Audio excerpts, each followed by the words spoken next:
제2장. 내 아들아, 내가 만일 나의 말을 받으며 나의 계명을 내게 간직하며 내 귀를 지혜에 기울이며 내 마음을 명철에 두며 지식을 불러 구하며 명철을 얻으려고 소리를 높이며 은을 구하는 것 같이 그것을 구하며 감추어진 보배를 찾는 것 같이 그것을 찾으면 여호와 경외하기를 깨달으며 하나님을 알게 되리니, 대저 여호와는 지혜를 주시며 지식과 명철을 그 입에서 내심이며 그는 정직한 자를 위하여 완전한 지혜를 예비하시며 행실이 온전한 자에게 방패가 되시나니, 대저 그는 정의의 길을 보호하시며 그의 성도들의 길을 보전하려 하심이니라.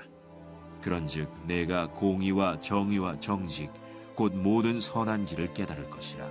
곧 지혜가 네 마음에 들어가며 지식이 내 영혼을 즐겁게 할 것이요, 근신이 너를 지키며 명철이 너를 보호하여 악한 자의 길과 패역을 말하는 자에게서 건져내리라.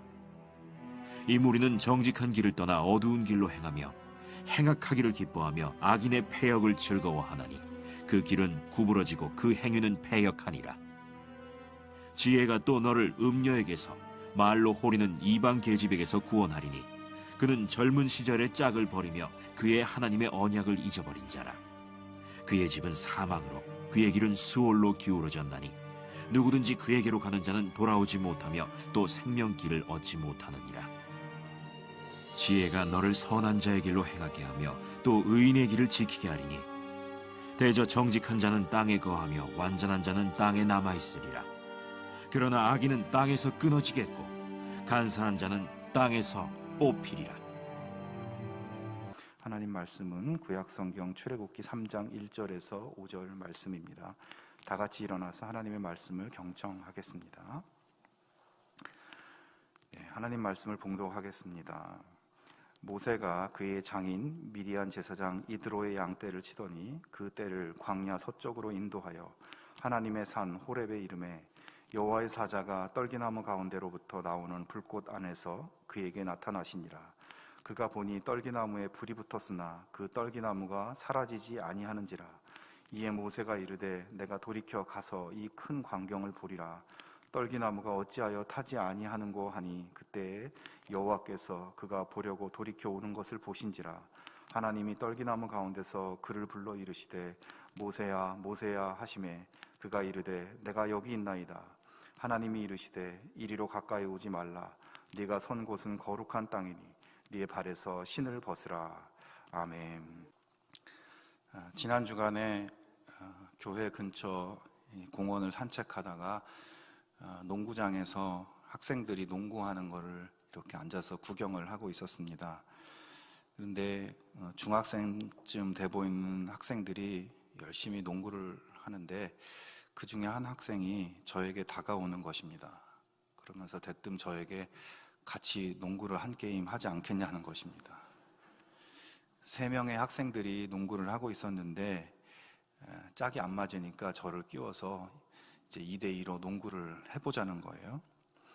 근데 제가 뭐 운동복을 입고 있는 것도 아니고 신발도 그냥 그 캐주얼 랜드로버 같은 걸 신고 있었고, 또 농구를 해본 지가 뭐 10년도 훨씬 더 넘은 것 같은 상황에서 학생들과 어떻게 게임을 할 수 있겠습니까? 그래서 할까 말까 갈등을 하다가 그래도 옛날 생각이 나서 농구를 많이 하고 또 좋아했었기 때문에 그래 한번 해보자 이렇게 해서 농구를 하게 됐어요. 정말 나이를 잊고 열심히 제 아들뻘 되는 친구들과 농구를 했는데 그 게임의 결과는 어떻게 되었을까요? 제가 저희 편이 계속 이기다가 1점 차로 아깝게 경기를 지고 말았습니다. 돌아오면서 아쉬운 마음이 들었어요. 우리 팀이 이길 수 있었는데 하는 아쉬움이 들면서 오늘 내가 운동복만 제대로 입고 있었어도 또 운동화만 신고 있었어도 분명히 이길 수 있었을 텐데 하는 생각이 들었습니다. 그래서 집에 와서 신발장을 이렇게 열어봤어요. 그랬더니 운동화도 있고 또 축구화도 있고 테니스화도 있고 이렇게 신발들이 있는 거예요. 근데 농구화만 없는 거예요. 그래서 이참에 농구화를 한번 사서 본격적으로 농구를 해볼까 하는 마음이 들었습니다. 농구화만 신으면 점프도 잘 되고 드리블도 잘할 수 있고 제대로 농구를 할 수 있을 텐데, 하지만 또 농구화를 선뜻 사기에는 여러 가지 너무 망설여졌습니다. 그럴 만한 이유가 있었는데요. 몇 년 전에 이제 우리 별내로 이사 오면서 예전에 친구가 선물한 그 테니스 라켓이 장롱 속에서 발견되었습니다. 안 보였던 테니스 라켓이 보이니까 전에 이렇게 테니스도 좋아하고 즐겨 했던 그 생각이 나면서 이거 다시 한번 해봐야 되겠다는 의욕이 생겼어요. 그래서 그 라켓 줄을 새로 갈고 또 동네에 테니스 코트가 어디 있는지 어떻게 사용할 수 있는지 하면서 알아보면서 준비를 했습니다. 그리고 테니스를 위해서 꼭 필요한 것 중에 하나가 테니스화거든요. 이 테니스 코트가 고운 흙으로 깔려 있기 때문에 그냥 보통 운동화를 신으면 안 되고 테니스 전용 테니스화를 꼭 신어야 되는 겁니다. 근데 테니스화가 당연히 없죠. 그래서 테니스화 없이 이거 할 수가 없기 때문에 그거를 큰맘 먹고 테니스화를 샀습니다.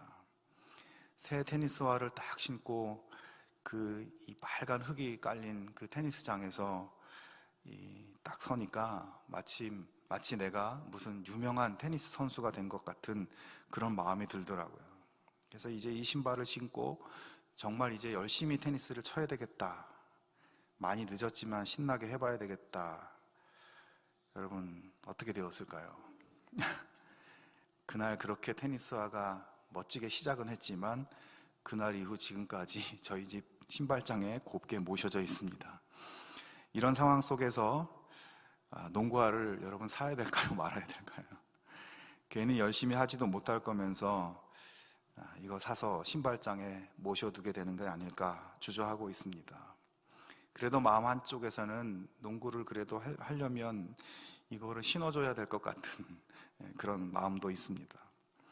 이런 생각들을 하면서 가만히 보니까 사람이 상황에 따라서 이렇게 바꾸는 것 중에 하나가 신발이구나 하는 거를 생각하게 됐어요. 제가 교회에 와서 예배를 드릴 때는 이 반짝반짝 빛나는 제일 좋은 구두를 신습니다. 그리고 평상시에 목양실에서 근무를 할 때는 편한 슬리퍼를 신고 있고, 등산을 하러 갈 때는 등산화를 신고, 또 산책을 할 때는 가벼운 운동화를 신죠. 전투화를 신으면 군인이 됩니다. 저희 집에 제가 군대에서 신던 전투화가 아직도 있는데 이걸 아내가 몇 번 버리려고 하는 걸 제가 못 버리게 했어요. 왜 못 버리게 하냐 그랬더니 제 생각에는 우리 비상시에 저 전투화를 신고 내가 나라를 지키기 위해서 나갈 일이 생기지 않을까 하는 그런 엉뚱한 생각을 하면서 버리지 못하고 있습니다. 근데 여러분, 여기서 한번 가만히 생각해 보기 바랍니다. 나는 그냥 그대로 나일 뿐인데 우리가 상황에 따라 여러 가지 신발들을 신을 때마다 신발이 나를 변하게 한다는 생각이 들지 않습니까? 신발이 사람을 바꾸는 거예요. 가장 깨끗하고 빛나는 구두를 신으면 저는 거룩한 예배자가 됩니다. 등산화를 신으면 엄홍길 씨 같은 등반대원이 되고, 테니스화를 신으면 테니스 선수가 되고, 농구화를 신으면 농구 선수가 되는 거예요. 신발이 나를 바꾸는 그런 의미가 있더라고요. 오늘 우리가 읽은 말씀은 이스라엘 민족의 가장 유명하고 위대한 지도자인 모세가 하나님의 부르심을 받는 장면인데, 여기서 하나님을 모세가 처음 만나게 되는데 이때 하나님이 모세에게 하시는 첫 말씀이 재미있게도 바로 신발을 벗으라는 말씀입니다. 5절을 보시면 하나님이 이르시되 이리로 가까이 오지 말라. 네가 선 곳은 거룩한 땅이니 내 발에서 신을 벗으라. 여러분, 이 모세라는 사람은 여러분 잘 알다시피 원래 히브리인이었지만 이집트의 공주에게 입양이 되어서 이집트의 왕자가 된 사람이죠. 히브리 출신인 모세가 이집트 왕궁에서 이집트 왕자로 살면서 그래도 자기의 동족들을 생각할 때 어떤 마음이 들었을까요? 당시 모세의 동족들은 모두 노예 생활을 하면서 강제 노동과 끔찍한 탄압을 받고 있었는데 모세는 그들을 볼 때마다 안타까운 마음, 미안한 마음, 또 부채의식을 가지고 있었을 거예요. 혼자 왕궁에서 호의호식하고 있기 때문에 그런 생각을 들었을 겁니다. 그러던 중에 그는 자기 동족을 학대하는 이집트 사람을 우연히 보게 되고, 이때 그걸 참지 못하고 분노가 폭발해서 그 이집트 사람을 죽이고 맙니다. 자, 모세는 그렇게 살인죄를 저지르고 이집트에서 도망칠 수밖에 없게 되어서 미디안이라는 지역으로 피신을 합니다. 그리고 그는 결국 그곳에 머물면서 양을 치는 유목민으로 살게 되죠. 거기서 결혼도 하고 자식도 낳고 그렇게 유목민으로 살아가게 됩니다. 세계 최고 선진국 이집트의 왕자로 살면서 모든 부귀와 영화를 누리고 모두가 부러워하는 모습으로 살다가 어느 날 갑자기 거친 광야에서 양을 몰고 다니며 목초지를 찾아서 떠도는 그런 인생으로 살게 될 것이라고는 아무도 생각하지 못했을 거예요. 정말 최고로 잘 나가다가 어느 날 갑자기 망한 것입니다. 그가 그렇게 광야를 유랑하면서 양떼를 이끌고 다니는 유목 생활을 할 때 처음에 그의 마음이 어땠을까요? 아직 혈기도 남아있고 또 억울한 생각도 남아있고 기회만 되면 다시 이집트로 돌아가서 자기 억울함도 풀고 고통당하는 자기 민족을 위해서 뭔가를 해야 되겠다, 이런 생각이 아마 처음엔 들었을 겁니다. 하지만 여러분, 이집트 왕궁에 있을 때는 그래도 뭔가 해볼 만한 힘이 있었겠지만 지금 그가 있는 곳은 광야입니다. 목동으로 살고 있어요. 다시 왕자로 복귀할 가능성 전혀 없습니다. 민족을 위해 아무것도 할 수 없는 형편이에요. 한 해, 두 해, 5년, 10년 시간이 흐르면서 자기가 할 수 있는 일이 정말 아무것도 없다는 것을 정확히 확인할 뿐이었습니다. 그렇게 광야에서 40년 세월이 지나고 이제 80 노인이 되었어요. 여러분, 이쯤 되면 모세의 인생도 이제 마무리돼야 될 때가 된 거 아닙니까? 그저 그렇게 광야에서 잊혀 살다가 죽는 것 외에 다른 길이 없어 보입니다. 손주들 재롱이나 보면서 편안히 죽어서 하나님 품에 안기는 것, 이것밖에 더 큰 소망이 어디 있겠어요. 하지만 바로 그때 하나님께서 모세를 찾아오십니다. 그날 모세는 평소에도 자주 다녔던 호렙산으로 양떼를 이끌고 갔습니다. 광야 한가운데 위치한 호렙산, 이 호렙산의 호렙이라는 이 말 자체가 마른 땅, 황량한 땅, 버려진 땅, 이런 뜻이에요. 그래서 이 호렙산의 사진을 보시면 이런 땅입니다. 저 메마른 풀숲이 듬성듬성 나 있고 나무라고는 하나도 없는 그런 땅이에요. 나무가 있어도 그냥 사람 허리 정도 되는 그런 앙상하고 볼품없는 그런 나무까지만 있는, 나무들만 있는 지역입니다. 근데 그 지역 전체가 다 그렇기 때문에 모세는 그날 늘 하던 대로 그곳에 양떼를 끌고 간 것이에요. 자, 그런데 그날따라 떼약볕이 아주 강렬하게 내리쬐고 있었습니다. 모세가 양떼를 풀어놓고 있는데 가만히 보니까 저 멀리서 떨기나무 한 그루에 불이 붙어서 타오르는 것을 보게 됩니다. 근데 이런 장면이 보통 그 광야에서 그렇게 아주 심하게 뜨거운 날에는 이 깡마른 나무가지에 자연적으로 불이 붙는 자연 발화 현상이 일어난다고 해요. 그러니까 모세는 지금 나무에 불이 붙어서 타고 있는 것을 보면서 이렇게 생각했을 겁니다. 야, 오늘 나무에 저렇게 저절로 불이 붙는 것을 보니까 오늘 날씨가 굉장히 뜨겁긴 뜨거운가 보구나. 여러분, 우리나라 같으면 산에 불이 나면 불이 번질까 봐 얼마나 걱정을 합니까? 하지만 방금 사진에서 본 호렙산 같은 광야에서는 나무에 불이 붙어도 그렇게 걱정할 일이 아닌 거예요. 푸른 숲이 우거진 산이 아니라 바위산이고, 또 나무가 빽빽하게 있는 게 아니라 드문드문 나 있고, 또 바람도 잘 불지 않기 때문에 그렇게 뜨거운 태양빛에 저절로 불이 붙어도 그 나무가 다 타고 나면 그냥 저절로 꺼져버리고 마는 그런 현상인 것이죠. 모세가 그렇게 생각했을 겁니다. 오늘 날씨가 너무 뜨겁구나. 떨기나무에 저렇게 불이 붙은 걸 보니 그래도 나무가 다 타고 나면 불도 저절로 꺼지겠지 생각했어요. 자, 그런데 가만히 보니까 시간이 한참 지났는데도 불이 계속 타오르는 거예요. 보통 몇 분이 지나면 꺼져야 되는데 그렇지가 않고 계속 활활 타고 있는 것입니다. 여러분, 생각해 보십시오. 불이 나려면 연료가 있어야 되잖아요. 나무를 태우든지 기름을 태우든지 그 연료가 다 타고 나면 불은 꺼지게 돼 있는 거예요. 뭐든지 연료가 있어야 불이 타는 건데 지금 연료가 되는 나뭇가지가 이 나뭇가지는 타지 않고 그대로 있으면서 불꽃 자체만 스스로 활활 타오르는 것이에요. 나무를 태우지 않고 활활 타는 불꽃. 굉장히 신기한 모습이죠. 모세는 늘상 보아오던 광경 속에서 참 이상한 현상이 일어나고 있구나, 이걸 목격한 것입니다. 도대체 어떻게 된 것일까? 모세가 그 광경을 더 가까이 가 보려고 하는데 그 순간 불꽃 속에서 음성이 들립니다. 모세야, 모세야. 자기 이름을 부르는 거예요. 모세가 얼마나 깜짝 놀랐겠습니까? 누가 내 이름을 부르는 걸까? 저 불꽃 가운데서 왜 내 이름을 부르고 있지? 의아했겠죠? 그렇지만 이 모세는 금방 직관적으로 그 소리가 하나님의 음성인 것을 알아차리고 내가 여기 있나이다, 이렇게 엎드리면서 대답을 합니다. 그러자 하나님께서 말씀하시죠. 이리로 가까이 오지 마라. 네가 선 곳은 거룩한 땅이니 네 발에서 신을 벗어라. 자, 하나님은 먼저 모세에게 가까이 오지 마라. 네가 선 곳은 거룩한 땅이기 때문이다, 이렇게 말씀하세요. 여러분, 그런데 가만히 생각해 보면 지금 모세가 서 있는 그 땅은 그냥 메마른 땅, 황무지, 아무도 가지 않는 그런 땅, 호렙 산입니다. 메마른 모래와 돌들이 널려져 있고 가끔 정말 말라비틀어진 풀들이 조금 보일까 말까 하는 그런 곳이에요. 뭔가 특별한 장소가 아니에요. 그저 모세가 항상 다녔던 곳입니다. 그런데 하나님은 그곳이 거룩하다고 말씀하십니다. 아니, 여기가 뭐가 거룩한 곳이야.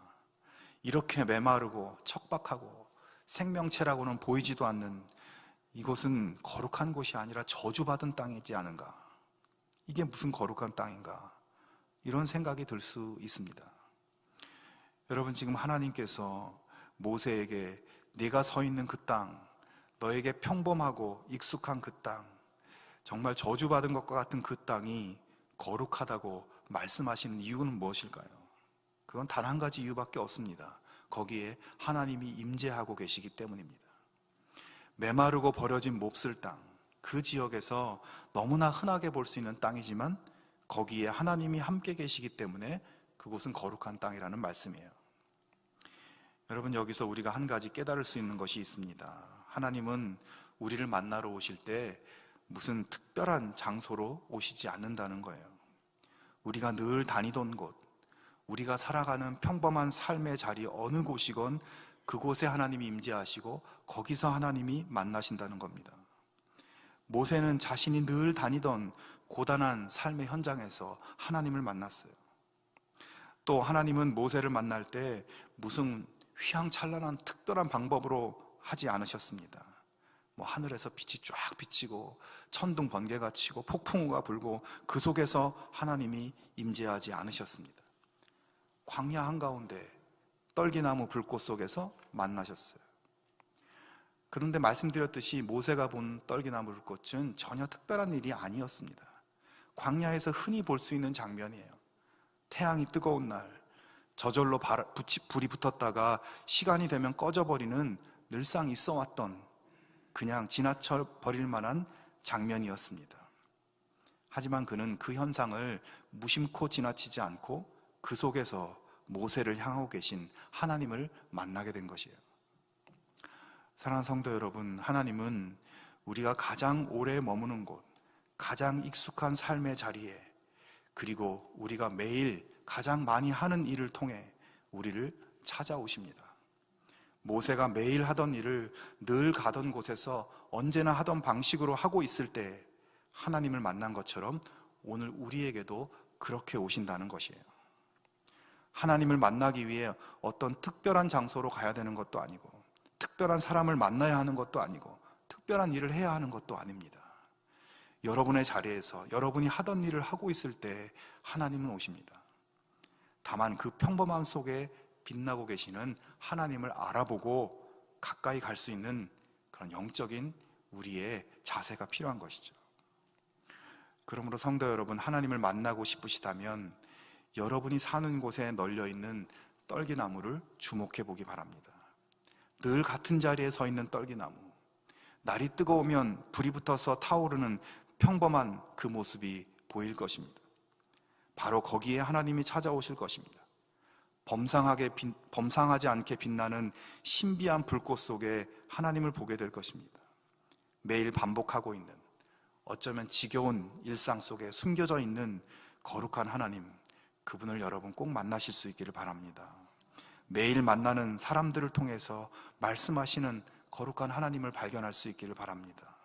우리는 바로 그 자리에서 하나님을 만나고 새로운 눈이 열리고 새로운 세상을 살 수 있게 될 것입니다. 여러분, 지금 모세는 80평생 처음으로 하나님을 직접 만나고 체험하고 있어요. 이집트 왕자로 살 때 자기 조상들의 하나님에 대한 이야기를 주변 사람들에게, 자기 민족들에게 들었겠죠. 그렇지만 하나님을 만난 적은 없었습니다. 그 이후로 광야로 도망와서 살면서 하나님이 언젠가 자기를 회복시켜 줄 것을 기대했지만 시간은 흐르고 40년을 지나서 이제 겨우 생계 유지나 하면서 평범한 유목민으로 그렇게 늙어가고 있습니다. 80노인의 몸으로 이집트에 다시 돌아갈 처지도 못 되고, 동족을 향한 사명감, 그런 것은 이미 사라져버린 지 오래입니다. 그리고 그렇게 삶을 조용히 마감해 가던 그때까지도 한 번도 하나님을 만난 적이 없었어요. 그러다가 지금 황무지 호렙에서 하나님을 만나게 된 것입니다. 굉장히 감격적인 현장이죠. 80년 동안 조용하셨던 하나님이 드디어 내 앞에 나타난 거예요. 자, 그런데 그 하나님이 말씀하십니다. 네 발에 신을 벗어라. 여러분, 하나님은 왜 모세를 만나자마자 신을 벗으라고 하신 것일까? 신을 벗어라. 우리가 사용하는 우리 복장 중에서 이 신발은 꽤 특별한 의미를 가지는 것입니다. 물리적으로 보면 신은 우리 신체의 아주 작은 부분인 이 발만 감싸고 있지만, 상징적으로 신발은 우리의 존재 전체를 바치고 있는 것이에요. 아무리 훌륭하게 옷을 입어도 마지막에 그에 어울리는 신발이 없으면 복장이 완성되지 않습니다. 제가 밖에서 사역을 하고 퇴근해서 집에 돌아올 때 습관처럼 하는 일이 있는데, 문을 열고 현관에 들어서면 바닥에 놓여 있는 식구들의 신발을 확인하는 겁니다. 특별히 두 자녀의 신발을 확인해요. 그들의 신발이 현관에 보이지 않으면 이 녀석들이 오늘 아직 집에 안 왔나? 어디 갔나? 뭔 일이 있나? 또 신발이 보이면 무사히 집에 다 들어왔구나, 이런 생각을 하죠. 신발이 아이들의 존재 유무를 알려주는 도구가 되는 거예요. 신발이 우리의 존재를 상징하는 물건이 되는 거예요. 그리고 여러분, 신발은 그 사람이 누군지를 알아보게 하고 그 사람이 무엇을 하는 사람인지를 알게 해주는 중요한 의미가 되는 것입니다. 모세가 이집트의 왕자였을 때 어떤 신발을 신었을까요? 최고급 가죽으로 만든 신발에 보석과 황금으로 장식한 왕자의 신발을 신었습니다. 그런 신발이 무겁고 부담스러워도 자신의 존재를 드러내고 자신의 신분을 드러내는 것이기 때문에, 그가 뭐 하는 사람인가를 알려주는 것이기 때문에 항상 그 신발을 신고 다녔겠죠. 그러다 그는 광야로 도망쳐서 양떼를 몰고 다니는 유목민이 되었어요. 지금까지 그가 신어왔던 왕자의 신발은 더 이상 의미가 없죠. 생활하는 데 불편하고 쓸모없을 뿐입니다. 이제 그는 40년 동안의 자신을 상징하는 과거의 신발을 벗고 유목민의 신발, 가죽으로 얼기설기 만든 가벼운 샌들을 신고 다닙니다. 그 이후 80이 될 때까지 밤낮으로 그 신발을 신고 있습니다. 먼지와 흙과 땀으로 뒤덮인 그의 신발은 그의 삶을 그대로 보여주고 있는 것이에요. 자, 그런 그에게 하나님께서 이제 그만 그 신을 벗으라고 합니다. 그렇게 말씀하신 이유가 무엇일까요? 이제 희망 없이 죽을 날만 기다리며 보내던 모세에게 하나님이 준비한 새로운 신발을 신기기 위해서였습니다. 이제 광야의 유목민으로서 사는 삶을 끝내고 하나님이 계획하신 새로운 세상으로 그를 들여보내기 위해서, 하나님이 원하시는 새로운 사명의 신발, 이스라엘 민족을 구원하는 일을 감당할 하나님의 일꾼의 신발을 신기기 위해서 하나님은 지금 너가 신고 있는 유목민의 신발, 옛 신발을 벗으라고 하시는 거예요. 사랑하는 성도 여러분, 우리는 지금 어떤 신발을 신고 있습니까? 예수님을 알고 예수님을 나의 주님으로, 나의 구원자로 받아들이고 고백하는 우리는 이제 세상의 신발이 아닌 하나님 자녀들이 신는 신발을 신고 사는 사람들입니다. 새로운 존재가 되어 살고 있는 것이에요. 예수님을 믿는다는 것은 예수님의 신발을 바꿔 신고 새로운 생활로 나아가는 것입니다. 그러므로 우리가 그렇게 하나님 자녀의 신발, 새로운 신발을 신었으면 그 신발에 맞는 활동을 해야 되고, 그 신발이 나타내는 하나님 자녀의 영적 신분을 살아가야 합니다. 지금까지 세상에서 내가 살아왔던 옛 존재를 벗어버리고 하나님 자녀들이 사는 새로운 세상에 새로운 존재로 새로운 삶의 방향과 목적을 가지고 살아가야 한다는 것이에요. 하나님은 지금도 우리에게 말씀하십니다. 네가 선 곳은 거룩한 땅이다. 네가 살아가고 있는 그 삶의 자리에 내가 함께하고 있다. 이제 너의 옛 신발을 벗어라. 하나님 자녀의 새 신발을 신고 하나님 자녀답게 하나님 자녀의 사명을 감당하며 살아라. 여러분, 우리가 머무는 우리의 삶의 자리는 모두 하나님이 임재하시는 하나님의 거룩한 땅입니다. 우리가 있는 곳에 하나님이 계십니다. 다만 우리가 우리의 삶의 자리에 계신 하나님을 알아보지를 못하는 거예요. 평범한 일상에서 벌어지는 평범한 일들, 매일 만나는 사람들 뒤에서 놀랍게 빛나고 있는 하나님의 임재의 불꽃을 우리가 알아보지 못할 뿐입니다. 그러므로 우리가 먼저 우리의 삶의 자리에 함께 하시는, 임재하고 계신 하나님을 볼 수 있도록, 그 하나님을 경험하고 그 하나님의 음성과 뜻을 알아듣고 깨달을 수 있도록 우리가 좀 더 영적으로 민감하게 우리 삶을 바라보고 우리의 삶의 현장을 대할 수 있기를 바랍니다.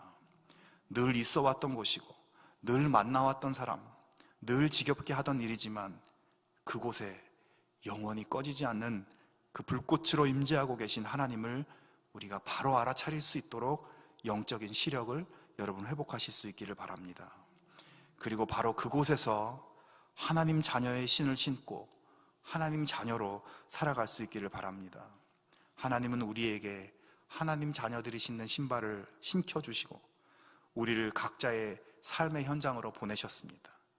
그런데 여러분, 그렇게 하나님이 이미 하나님 자녀의 신을 다 신겨주셨는데 우리는 다시 옛날 신발이 더 좋다고 옛 생활의 신발을 도로 신고 그렇게 살아가고 있지는 않습니까? 광야 같은 이 세상을 겨우겨우 살면서 도저히 새로운 가능성이 보이지 않는 상황을 끌어안고 무기력한 모세처럼 그렇게 살고 있지는 않습니까? 이제 너의 그 거룩한 삶의 자리, 하나님이 임재하신 그 자리에서 옛 생활의 신발을 벗고 지금까지 너의 존재를 벗어놓고 이제 하나님 자녀의 새 신을 신으라는, 새로운 존재로 살라는 그 하나님 말씀에 우리 모두 순종할 수 있기를 바랍니다. 이제 새 신발을 신었으니까 새로운 마음으로 하나님 기뻐하시는 새로운 삶을 열어갈 수 있기를 바랍니다. 살면서 내 마음을 힘들게 하는 사건들, 그런 사람들, 나의 의미 없어 보이는 일상들, 그 안에 빛나는 하나님의 의미를 발견할 수 있는 여러분이 되실 수 있기를 축원합니다. 옛 생활의 신을 벗어버리고 하나님 자녀의 새로운 사명의 신을 신고 하나님 구원의 축복을 누리는 그런 인생 살아가게 되기를 주님의 이름으로 축원합니다. 함께 기도하겠습니다. 우리의 의미 없는 인생길에 구원의 길을 열어주시고 허무하고 죄 많은 이 땅에 절망의 신발을 벗게 하시고 구원의 신발, 복음의 신발, 하나님 자녀의 새 신발을 신기시는 하나님의 은혜를 바라보게 하여 주시옵소서. 우리의 삶의 자리에 임재하시는 하나님을 매일 발견하고 확인하고 하나님과 동행하는 삶 되게 하시고 하나님 자녀의 신을 신고 하나님 자녀의 일을 행하며 하나님의 기쁨과 영광이 되는 우리 모두가 되게 하여 주시옵소서. 오늘 이 시간부터 새로운 인생, 새로운 삶의 축복이 우리 가운데 열리게 하여 주시옵소서. 예수님의 이름으로 기도하옵나이다. 아멘.